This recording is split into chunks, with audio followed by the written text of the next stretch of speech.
As any experienced parent will tell you, the newborn days of putting your baby on a playmat and knowing they'll stay there don't last long. Pretty soon, they'll be following you around the house and getting into anything and everything, so you'll need to make sure their environment is safe. So when should you start baby-proofing your home, and for how long do you need to do it? What products are best, and what are an expert's best tips? The answer to these questions and more on this episode of Newbies.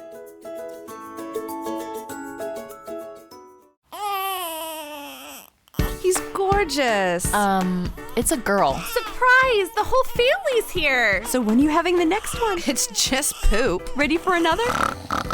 Wow, you look really tired. Ready to go back to work? Yellow poop? Seriously? Did you sterilize this? Sex? Now? You've got to be joking. You should sleep when the baby sleeps. She doesn't look anything like you. I thought you already had your baby.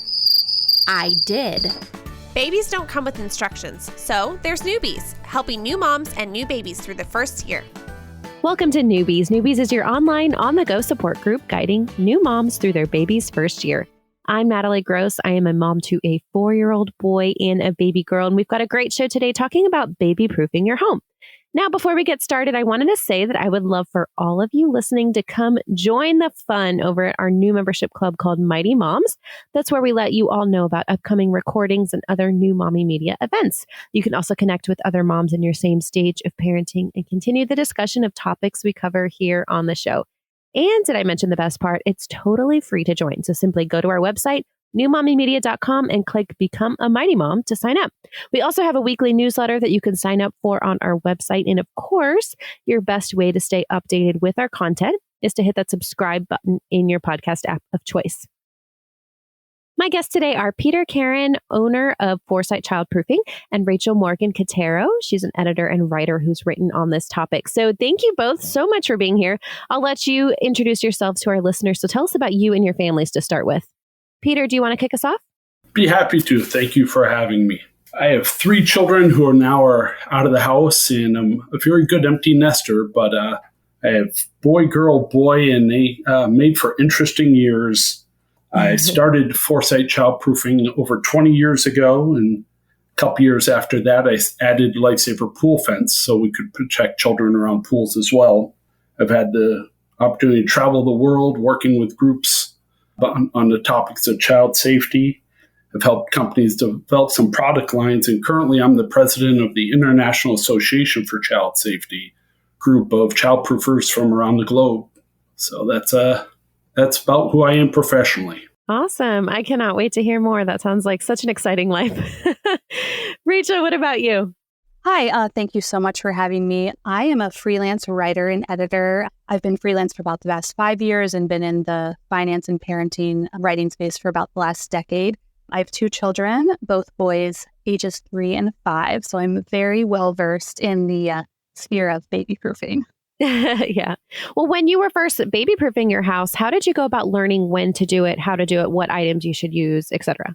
Well, I did what any quote unquote old millennial would do, and I took to the internet. I Googled and I read articles, and what struck me was just the mass of information and the just sheer number of products that you could use for baby proofing. And it's really tough to know what is necessary and what is overkill. And I think that's really where I found myself, trying to negate every single physical risk within my home. And I had quite a few Amazon deliveries that year. I think the same could be said for me right now. Well, we are going to take a quick break and then continue our conversation on baby proofing with Peter. So stay tuned, everyone.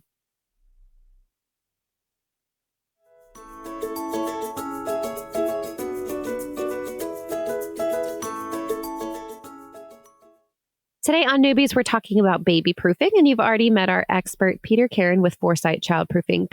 Peter, how did you get into baby proofing as a career, and why are you passionate about this? Well, I was a stay-at-home father, and I'm the type of person who can, fix a car, build a deck, take apart a computer and fix it. There's not much I can't, fix or tend to mechanically, and it was a struggle childproofing my own house as I explored it with my first child who was born in the mid-90s.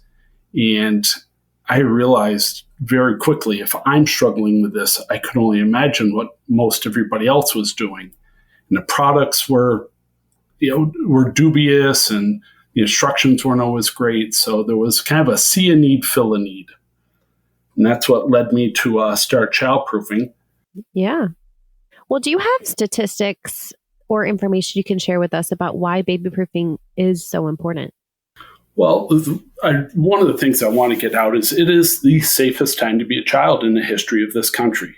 There's really good news to be had and seen all over. It's not conjecture when we talk about child safety. It started with CHOP, the Children's Hospital of Philadelphia, back in the late 1970s. Somebody in the ER department got the idea to start tracking why children keep coming into the ER. Well, pretty quickly, hospitals around the country adopted this strategy, and now we have decades of data that show childhood injuries follow some pretty distinct and predictable trends. And as good as the news is from just the pure statistics, over 50% of childhood injuries from when most new parents were born, childhood injuries have dropped over 50%. That being said, there's still unintentional injury is still the number one cause of death amongst children in the U.S. There is good news to be had, but they're unintentional. They're preventable. That's really what comes down to is these are preventable injuries, and it's often easier to accomplish than what people may think. So when should parents start baby proofing? Like, do you need to do it day one when you have a newborn? Should you wait until your baby's crawling or walking? What items do you start with? Like, how do you get started? Great question. So one of the things I'll get calls from expectant parents, and some of the earliest things you can do even before the child's born is you can adjust your hot water. That way when you bring your newborn home, you already have the water set to between 110 and 120 degrees. You can make sure you have functioning carbon monoxide smoke detectors. These are simple things which you can do in advance. But when it comes to the traditional concept of childproofing, kind of the gates and latches and aspect of it, it's typically between 6 to 10 months, but it also depends on the development of the child. The general thing, most children, and we're not going to paint all families and all children with the same brush, but most kids get up on all fours and they kind of start rocking back and forth. That's a precursor to crawling. And the funny part about it is most kids start crawling backwards before they go forwards. So I always tell people when they call, if your child's starting to crawl backwards, yeah, it's time to really take a look around the house. Mm-hmm. What is a common thing that you see parents forget about when baby proofing their home, or maybe some common mistakes that you see in this area? One of the most common things I see are people who try to hack safety. Hair ties are not designed to keep cabinets secure. Pool noodles should never be used as a safety device, duct taped onto somebody's table. They try to shortcut some things. That's a very common thing I see. And this is true of all of us, especially first-time parents. When we became parents, none of us knew what we were doing. And it's it's the epitome of, on-the-go learning. And what I don't think people identify is the development that their child is going to get taller, faster, stronger, and smarter by the day. And it's fascinating development. But the reality is we as parents, we've been pretty static for decades. Our world and how we relate to it hasn't changed, whereas our child's world changes weekly. Interesting. Yeah. Well, this is your field, so I get this may be a little bit biased, and that's okay. But in your view, why is it important to enlist the help of a professional, and how can professionals help you? I mean, I know you mentioned that you're a pretty handy guy, but you were still struggling when it was time for you to baby proof. So I'm curious what that interaction now with clients looks like and how you help. Certainly. Well, I would say one of the most important benefits to enlisting a professional, and it's not needed. It's not mandatory, but it can be very helpful and make the process a lot smoother, is it was said earlier, you go on Amazon and you can see dozens and dozens of products with reviews from people who may or may not have similar cabinetry or homes to yours. some of the reviews aren't even valid, to be honest. And it's a blind guess as to what you're going to buy. So a professional childproofer helps eliminate that trial and error process. We work with manufacturers. I've helped 2 companies develop product lines. I know those products which are going to meet your needs today, tomorrow, and years down the road. And for me, with my 3 children, the gate at the top of our stairs was up for 9 years. It needed to be the correct gate installed into the stud and done right. So it would meet our need. There are things you can do and buy that might seem adequate for that 8, 9, 10-month-old crawler that are tremendously inadequate for an upset 18-month-old or 2-year-old. Talk to me about anchoring furniture to the walls. That's something that, we hear about these recalls from IKEA or different companies, these furniture that have fallen on kids and actually injured them or killed them. And then there was kind of this rise of like, oh, well, you have to anchor your furniture. But I don't know that that's something that's always been done. So can you talk a little bit more about that? Absolutely. So furniture injuries is kind of a unique category when we talk about child safety, whereas the majority of the childproofing efforts you're going to make really start to ebb by the time your child's 4 years old. Whereas furniture injuries are unique in that they continue through age 7.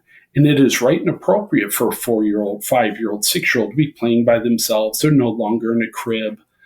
But that doesn't mean that 5-year-old that 5-year-old understands better yet the effect of if they pull out that bottom drawer in their dresser to climb up to reach something.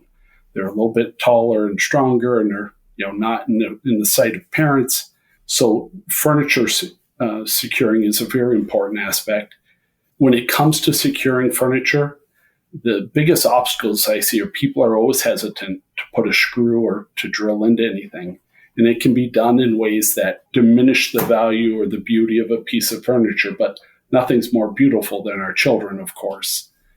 And to be done correctly, you want to make sure you're attaching to a stud in the wall. So with that, I always recommend a furniture strap that is metal brackets and a nylon web belt. And that's a way that you can secure it, and it allows for flexibility should you need to move the piece of furniture. Child drops something behind from the changing table, drops behind. You can get access to it and re-secure the piece of furniture.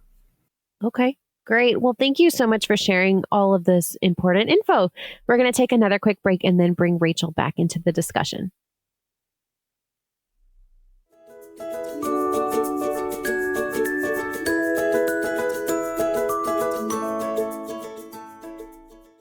We are continuing our discussion with Peter Karen of Foresight Childproofing and our mom guest, Rachel.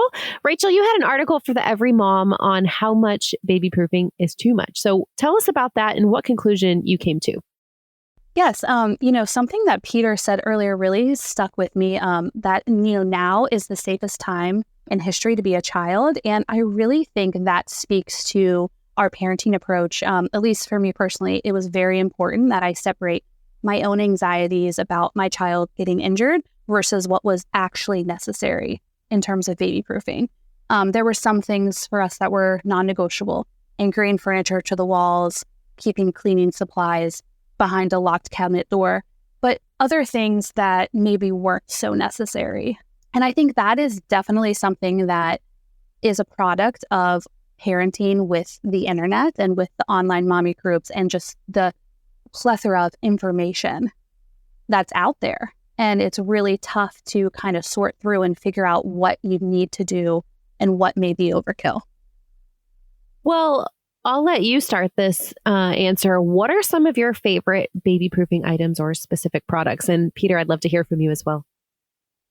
So number one, the anchors for the furniture, the metal brackets with I actually use the ones with the metal ropes that you can unscrew and screw back on, because inevitably your kid is going to drop something behind the dresser and you may or may not be able to get it back. And I actually use just the very standard front of the cabinet locks that keeps the two handles together. And you can see it on the outside. It's not pretty, but I have 2 children.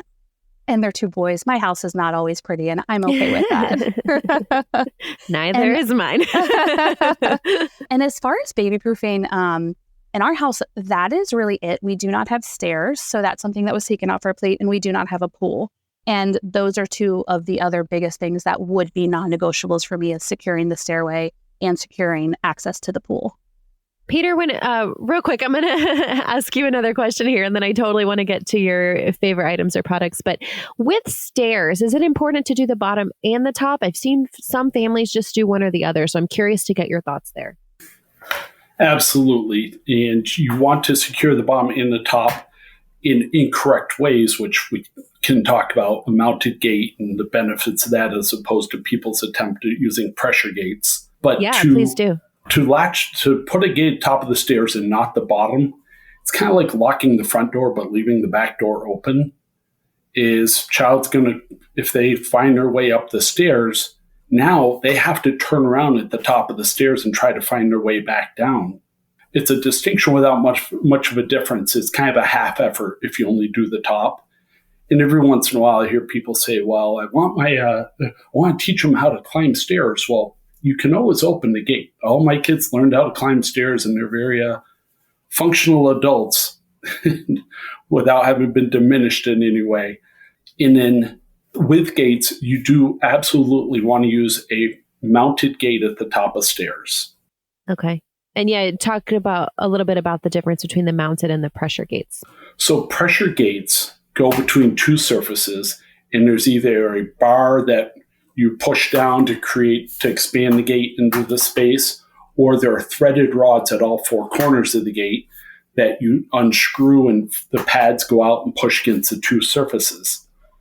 The hard part about this, that when it comes to stairs, people will use this type of gate at the top, and most of them have doors which swing both directions, which you never want a gate to open to the stairs. Secondly, there's a threshold that you have to step over. As we climb stairs, we don't think about it because the rise and run of the stairs is uniform from step to step to step. Now you get to the top of the stairs and you have this 1.25 inch bar, which is right where your natural footfall would be at the top of the steps. So coming and going through those stairs, it presents a tripping hazard. You'll oftentimes have to stride a little bit longer than you naturally would. And you don't want to be carrying a child. You don't want children trying to find their way through this. As well, the opening is more narrow, whereas a mounted gate, the opening is complete width of the stairs, so it allows for the most natural use of the steps. And it's more secure because you're attaching the studs in the wall. Okay, so do you have any other favorite products or types of products that you want to share? I'm a big fan that you don't have to paint with a broad brush through the entire home. You can identify areas that are safe, neutral, and off limits. And so by doing that, there's a wonderful, it's called a top door lock. Safety Innovations is the name of the company. It's wonderful, especially since COVID hit with so many people home officing. Home offices present a challenge, not just for safety, but the last thing we want our kids doing is playing around the computers and files. And so the top door lock works like a charm. That's one of my favorites.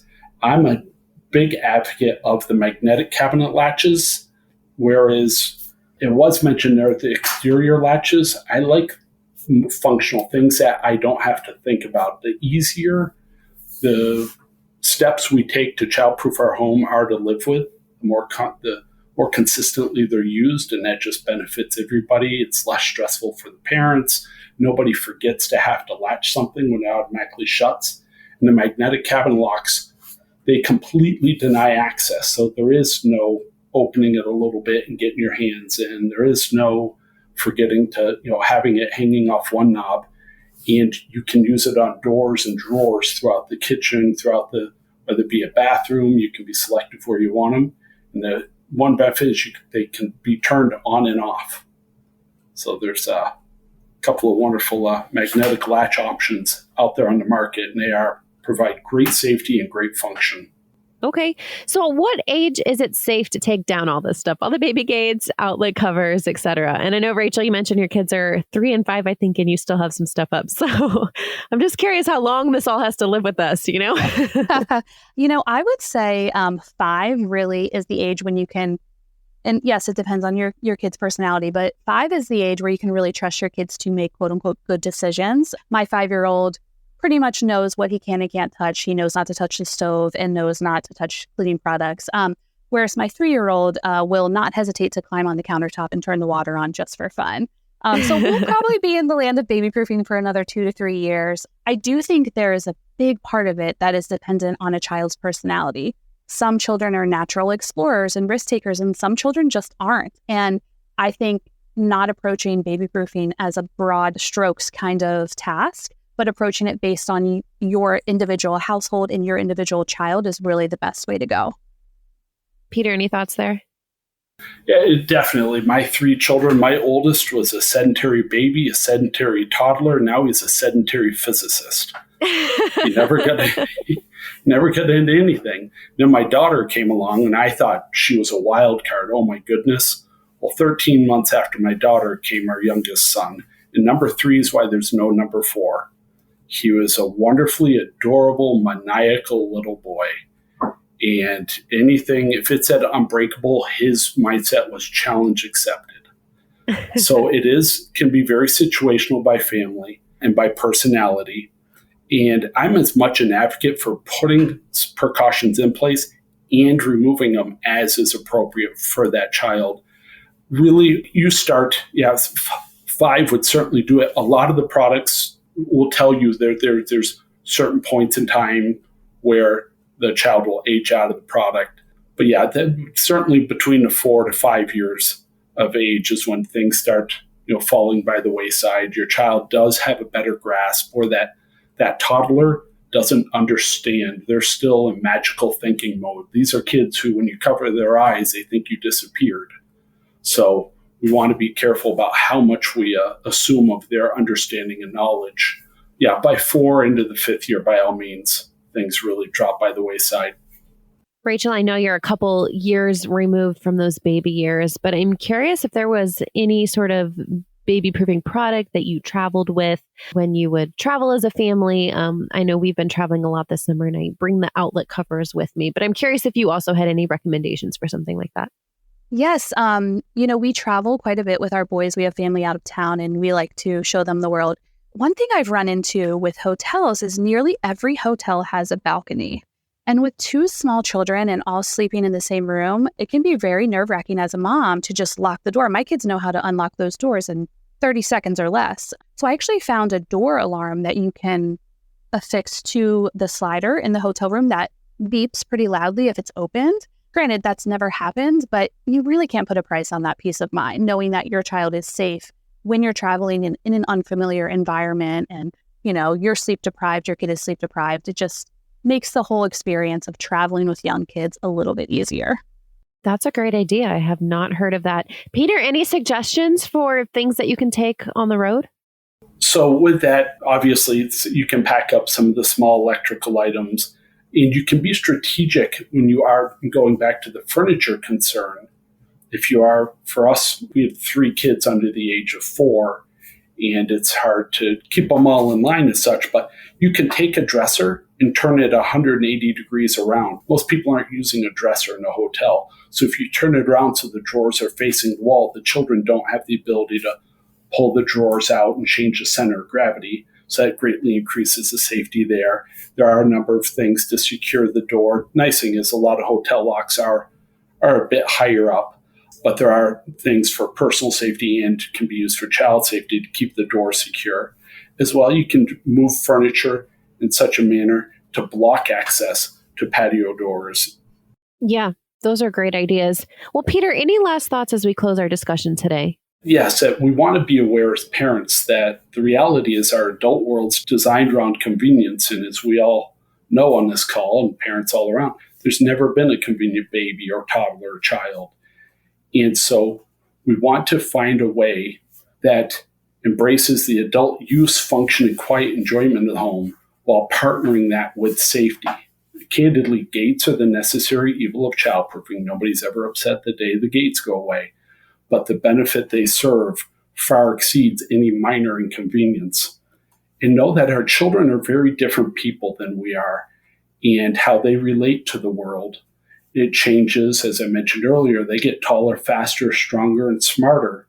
And the things we take for granted are very different in how they can affect our child. Simple things like smoke detectors in a home can't be relied to wake a child from sleep till they're 16 years old.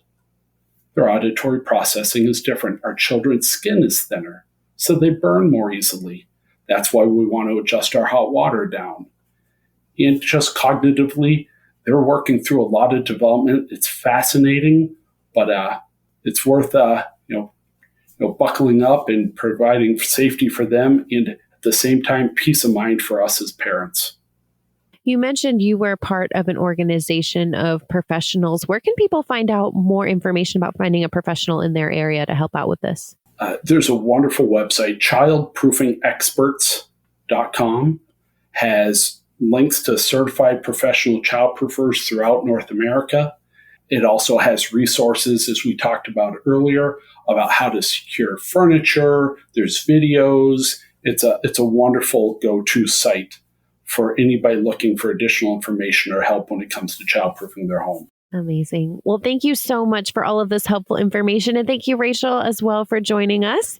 Be sure to check out Peter's website at childproofhome.com. Also check out newmommymedia.com, where we have all of our podcast episodes, plus videos and more.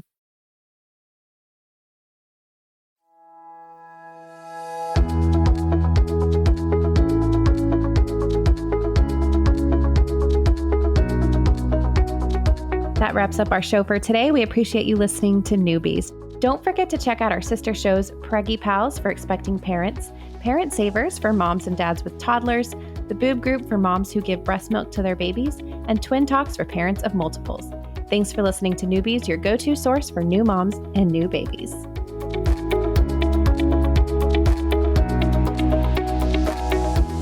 This has been a New Mommy Media production. The information and material contained in this episode are presented for educational purposes only. Statements and opinions expressed in this episode are not necessarily those of New Mommy Media and should not be considered facts. While such information and materials are believed to be accurate, it is not intended to replace or substitute for professional medical advice or care, and should not be used for diagnosing or treating healthcare problem or disease or prescribing any medication. If you have questions or concerns regarding your physical or mental health or the health of your baby, please seek assistance from a qualified healthcare provider.